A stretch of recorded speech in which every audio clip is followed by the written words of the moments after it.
Thank you for joining us at Table Talk with Paula and Libby. With our host, Paula Arnold. Our co-host, Libby Patton. Please join us as we discuss the story of Paul. Well, welcome back to Table Talk this week. This week was just a little odd week for me. And you ever just feel that you're just out of kilter a little bit?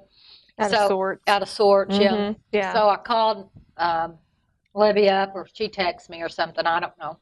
And she said, what are we going to talk about? And I said, well, we're going to talk about that time that Paul reached down in the fire and got bit by the snake. So, she texted me back, I don't know. But anyway, I studied, not like her. She studied for days. And our take on it is never the same. Which is good. Mm-hmm. So anyway, I want you to know I studied, did good, and I just went off and left my notes at home. So thank God Libby did. I have enough notes Libby for both has of enough us. for both of us. So anyway, that's what we're going to talk about, Libby. So why don't you start out? Where did you say you want to start out? Well, I just thought it'd be really cool because, I jumped right into chapter 28 where it all began. Mm-hmm. Well, not really where it began, but where he got bit. Mm-hmm. And I thought, well, that's cool. Or, that's interesting. Mm-hmm. But what happened before that? What happened before then? Right. So it got me really kind of involved in the whole story. Mm-hmm. So if you don't care. No, I don't care. Go ahead. I'm already at 27. What are you at? We're going to go back. We're going to go back to probably around chapter 25. Okay. And I'm just going to kind of read from my notes. Okay, yeah, that's good. You'll just kind of tell the story. Yeah, as I was reading it, I just kind of paraphrased it on what God was showing me, So I'm just going to go read some stuff we can talk about as we go. Okay. So we're going to start in chapter 25, Acts 25. And we're going to set the stage. Yeah. For how all this happened. And Paul, we know, was taken prisoner. We know that the minute he got saved, the minute Jesus called him out, it was on for Paul. Right. Yes. According to the Pharisees and the Sadducees and all those C's, he was considered a troublemaker at this point because he no longer was walking according to the law, although he respected the law. But the things that he was preaching about when he was preaching the liberty of Jesus Christ got him in a lot of trouble. Right. So he got captured by a couple of governors. Yes, he did. And he was accused of being against the law. Yeah. He was also accused of being against the temple. Yeah. How are you against the temple? I couldn't really. I don't know. How would you be against it? I don't know. I figured you would know. If you don't know, honey, I don't think nobody knows. Well, the only thing I can think. He even got accused of being against the Jews. Right. That's what it started. He got accused of, the Jewish people accused him of being against the law. And he wasn't. No. No. And he was pretty bold in that paragraph. He's like, I'm not going to stand before them because, I didn't do anything to the Jews. And Paul was a very... he was very devout. Yes, he was. Mm-hmm. He was. Yes. And then he was accused that he was against Caesar. Yes, it was. So, so they said, okay, look, you're not for the law anymore. Right. You're going against the temple. Yes. You're going against Caesar himself, which is treason. Right. So we're gonna put you on trial. We're gonna put you in prison and try you. Well, they couldn't try him there. Right. He couldn't. So he had to travel. Yeah. So he had to go to Rome. He did. Yes. So the interesting thing about what happened to Paul was that no matter how hard they tried to prove these things against him, they couldn't do it. Because it even says, now the charges were never proven because in Roman law, the governors, Felix and Festus, would not set, because they couldn't try, but they still wouldn't set him free. No, they wouldn't. They wouldn't set him free, which was just, and he stood bold and said, I want to be tried by this person. He did. He said, let me talk to this one. Yes, let he me did. talk to that one, because really I think what Paul was doing is he was slipping the gospel of Jesus Christ in there however he can get it, And if he can get it to the big guys, then all right. So then he has to go to Nero. And as this was happening, as they were planning his meeting with him, Caesar and Nero, King Agrippa got in the midst of everything. Him and his sister, which was the queen.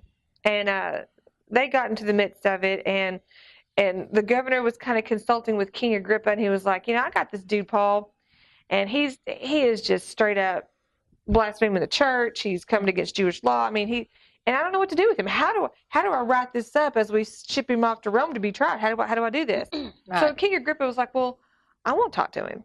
Mm-hmm. Let me hear what he's got to say.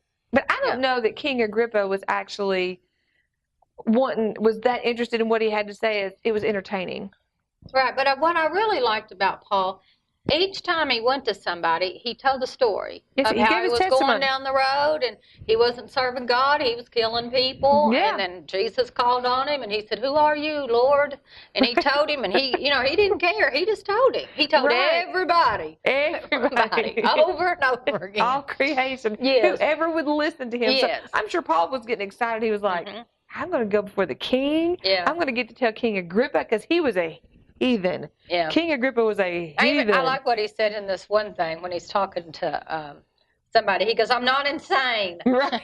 What I'm saying, it's true and reasonable." Yes. So Paul was when he got converted, I wish everybody could have a Damascus Road conversion. But I didn't. I'd have cried. Yeah, well, but when he got converted, he just never looked back. No, he had a radical transformation. Yes, and for him to say, "Look, I'm not insane. I'm not crazy. This is true. It's reasonable." And he even says, "I can speak to God." He's very close to God. He's very bold. Yes, he is. And see, the Jews didn't think that man could speak to God. Yeah, no. Unless you were a priest and you were holy and cleansed and you went through all these rituals, you didn't need to be up in God's face. That was their job. And Paul was in chains. I don't know where you're at, but I'm just going to the scripture will I'm kind of going through 25 and 26. Yeah. It said Paul replied. He said, "Short time or long, I pray to God that not only you all who are listening to me today, but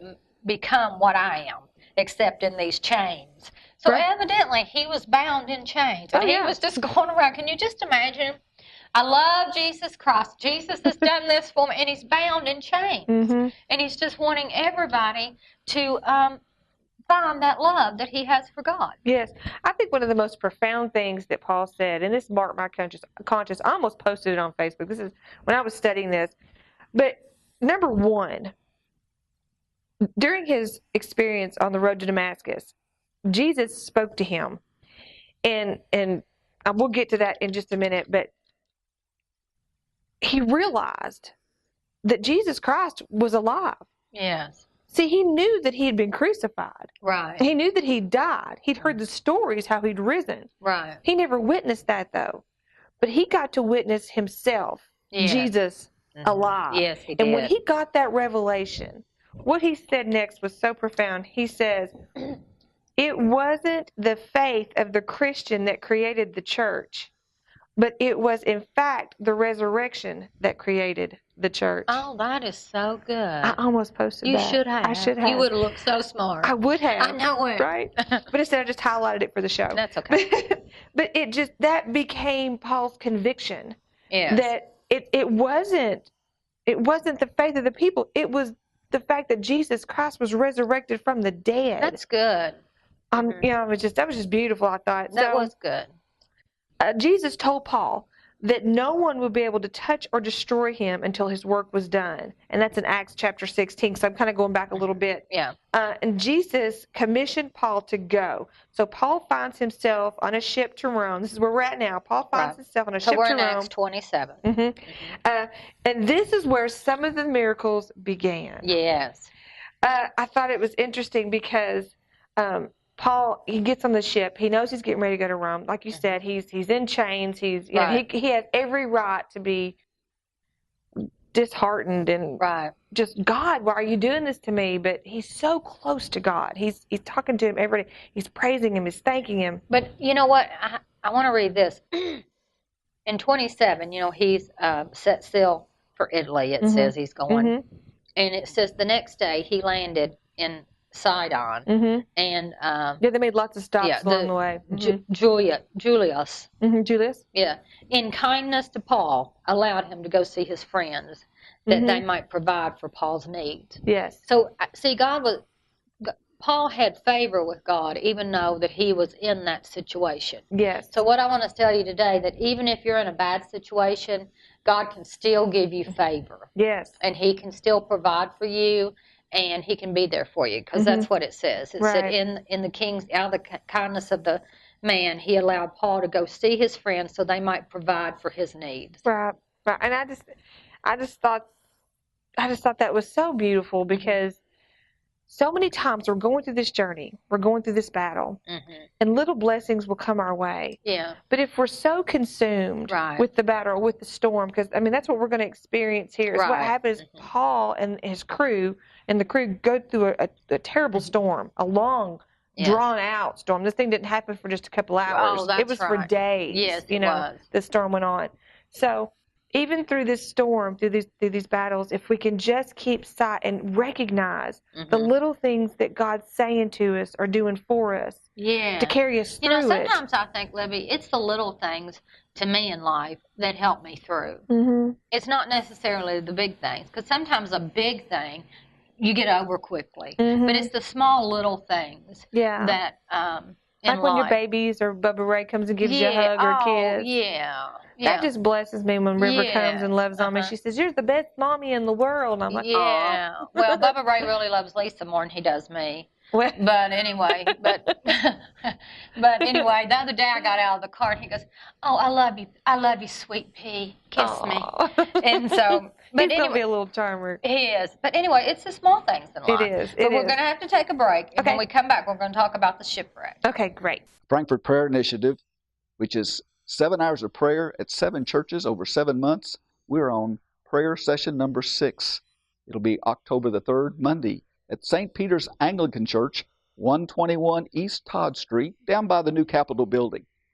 Join us. God's moving. We're meeting a lot of new people. And join us for praying for Frankfurt and our nation, Monday, October 3rd, 7 o'clock. We finish a little bit after 8. My name's Dan Luttrell. Call me at 229-2724. Well, we're back. So we're at the shipwreck now. Yes. Yeah, almost to the shipwreck. Yes. So Paul gets on the ship. Yes, he's on there for many days. He's fasting the whole time he's on there. I thought that was quite interesting, too, because, sometimes God will say these things can only come out by prayer and fasting. That's right. There's still a need, church, to fast sometimes. So after many days of the journey on the ship, Paul's fast had ended. This is so neat. I'm right on chapter 27, verse 21. It says, "And after they had gone a long time without food, Paul stood up before them and said," you're getting ready to say that. Go ahead. Sires, the voyage could come to harm. It's going to bring harm to you, to the ship, to the people on here. But they didn't believe him. No, they did not. They didn't believe him. And so they went ahead. It went on for on the 14th night, it says. Yeah. We began to still being driven across the sea. When about midnight, the sailors sensed that they were approaching land. But they didn't. No, it was all a deception. Right. And so, they continued on, and because they didn't believe him, here comes the storm. Yes. Soon the winds began to blow and the storm started coming. And during many days of the storm, there was no sun and there was no stars. Oh, my. And when I read that, I was like, that's interesting that would be in there. Yeah. Because what that said to me was there was so much deception going on, that there was so much unbelief going on, that had they just received a word from the Lord through Paul, that, I'm not saying that the sun and the stars would have been shining brightly, but even in that time of darkness, because when there's no sun and no stars, oh, honey, yeah. And the clouds are coming, you're not going to see the moon. Yeah. There's no light. It's very dark. It is. And I want to just notice here, Paul is captive in chains, and he begins to encourage the people. Yeah. He says, for the last 14 days, he said, you've not ate. Let's eat. You haven't eaten anything. Now, I urge you to take some food. You need to survive. And he spoke this. I just wonder, did he speak this out of faith, or had God said it? Because he said it. This is in verse 34. Now, I urge you to take some food. You need to survive. Not one of you will lose a single hair from his head. Well, in the translation that I read, it said that an angel had stood with him and spoke to him and said, tell them, that they shall not lose a hair on their head. So I don't know, maybe your translation is different. I just didn't read it all. But yeah, that's good. But I thought that was interesting too, because do you think the people on the boat thought, well, who are you? I'm sure. You're a prisoner. Right. You're going to tell me, I mean, can you imagine being on a boat and just our hair right now is falling out right. and not one little strain of hair did they lose? Right. And Paul said it. Right. So during this whole time that Paul was taken to be persecuted, he was encouraging. Yes. He never stopped encouraging. No. And I'm sure he never stopped talking about Jesus. Yeah. But Paul was, he was such an intellectual man. And I'm sure he knew how to minister to the least of them to the greatest of them, because he goes before great men, and King Agrippa almost believed him. Yeah, he almost well, had he's him. so good. Look, it says they were all encouraged and ate food themselves, and together there were 276 on board. And when they had eaten as much as they wanted, they lightened the ship by throwing the grain into the sea. Yep. So they went ahead and lightened the load on the ship. They're still under a little bit of deception because they don't know if they're on land or getting close to land, because it's so dark they can't see anything. So here really is where Paul is going by his faith, not by what he can see, but he's listening. He's inclining his ear to the heart of the Father. He's sending an angel. The angels are ministering to him, and he is actually receiving from God. Yes, and they're going to have to either get on board or jump ship. And I don't mean to urge you on, but I know you have so many notes, and our time's running out. But I like what it says here. It says they had to let go of everything. They had to cut the anchors. They had to, do everything. The soldiers planned to kill the prisoners to prevent any of them from swimming away and escaping, but the centurion wanted to spare Paul's life and keep them from carrying out their plan. Yes. He ordered those who could swim to jump overboard and get to land. So they've been in this big wreck. The rest were to get there on planks or other ships. In this way, everyone reached land safety. Yes. Okay. Yes. So now, Libby, I mean, we know that Paul, he started out from way back, and he's traveled and he's been in chains. He's come before kings and rulers, and now he's been through a horrible shipwreck, and he makes it. Yeah, and he's alive. He told the men, he told the centurion, he told the sirs on the ship, look, this is what's going to happen. Yes, he did, and he said, it happened. I wish you'd listen to me, right? But they didn't. But they didn't. So now the stage has been set. Yes, they're seeing that Paul, maybe there is something to this man, So they land on this island. Okay, so they're on the island, and it says that in Acts 28, verse 2, the islanders showed us unusual kindness. They built a fire and welcomed us all because it was raining and cold. But listen to this. Paul's been through a shipwreck. He's on an island. They're being kind to him. But Paul, he don't stop working. He begins to gather up a pile of wood. And he just goes out. I mean, can you imagine? God must be really with him. I'd be tired and weak. I'd be like, God, help me, Jesus. Shore. Hello, on Facebook. I've been in a shipwreck. Do you know what's happened? My gosh, Jeffrey, I'm not going to be able to move for a week. Not Paul. He goes out and starts getting some kindling. Wood. Yeah, some kindling. And so anyway, as he put it on the fire, what happened? The snake. I mean, I guess he picked up a snake when he picked up the brush. And well, what it says is that the viper must have been in the brush. And and it says the viper was driven out by the heat. Fastened himself onto his hand. And listen to this now. All this is happening. And it says, when the islanders saw the snake hanging from his hand, they said to each other, this man must be a murderer. Yeah. For though he escaped from the sea, the goddess Justice has not allowed him to live. But I want to talk about that a minute. Okay. Isn't it sad when, you hear things about Christians, this happened and that happened, and you think, well, what'd they do? They must really be sinning. Because, that happened to them. And sometimes when you call somebody up, you'd be like, well, you heard from Aunt Ethel lately?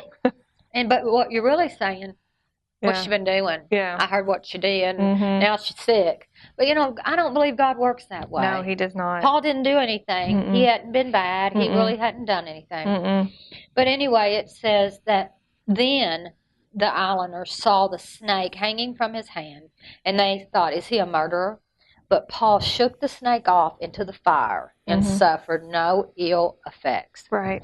The people expected him to swell up or suddenly fall dead, but after waiting a long time and seeing nothing unusual happen to him, they changed their minds and said he was a god. Right. And I want to talk to you. We're not talking about tonight about handling snakes or really about that. No. We're talking about with God, you can do all things. Yes. And God just kept proving himself to Paul. Yes. And miracles in front of people. Yes. So I'm going to let you go on and kind of go with. I kind of want to go back and touch on what you were talking about as judging people. Yes. I mean, because when they saw that something bad had happened to Paul, they immediately judged him as unrighteous. Right. That he was a criminal.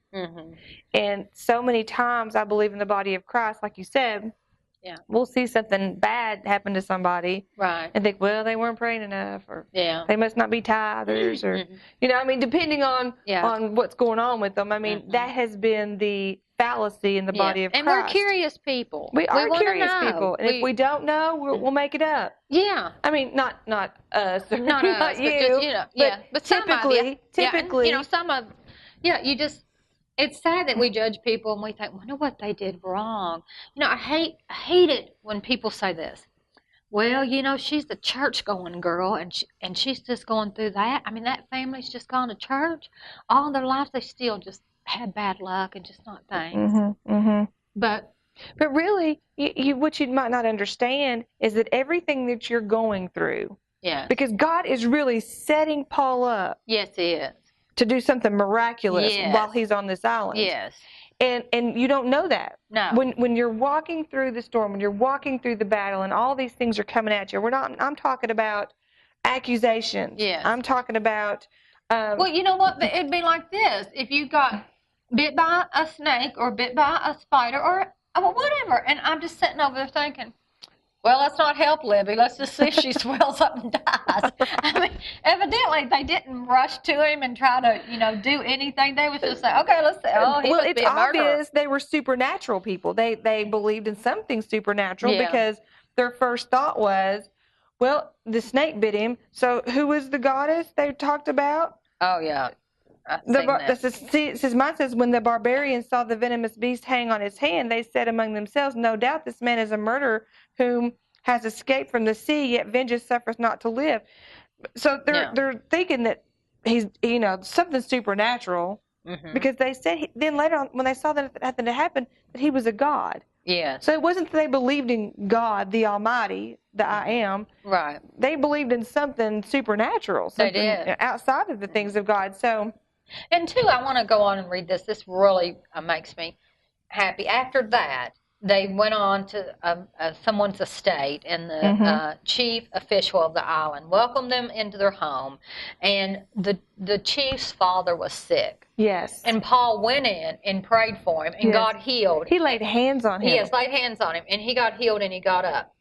So, that's just showing me that, Paul was anointed by God. He had that anointing. This was such a great setup. It was. It was a great setup, because God knew the snake was going to bite him. God knew that Paul was just going to shake it off. He'd done been through a shipwreck. What was a snake? Yeah. I mean, come on. He'd already been accused, put in chains, packed on a ship, fasted for I don't know how many days. It says it started out with 14, and then he fasted even more. And then it says, and then when Paul laid hands on him and that man got healed, when this had happened, the rest of the sick on the island came out and were cured. Right. They all got healed. Yes. What the enemy meant for evil, what those people judged Paul for, God got the glory for. Yes, he did. He turned this story into a beautiful love story, saying, this is my disciple, this is my child, this is my Paul, this was my Saul, now he's my Paul. Right. And I'm gonna do great things through him. Yes. And he did, and Paul just shook it off. Yes, it was so good. I mean, he was like, I ain't got time for that. And I want you to know today, if you're going through a battle, or a shipwreck that you feel like's been going on, a storm, and you're seeing things, that's God working on your behalf. He's just working on your behalf. Yeah. And Don't worry about what people say about you. Don't worry about what people do. They're going to judge you. They're going to accuse you. They're going to judge you. They're going to send snakes after you. Yeah, but stand in the power of God and keep that power. So when you do get bit by the snake, shake it off and let it go. Yes. Well, Libby,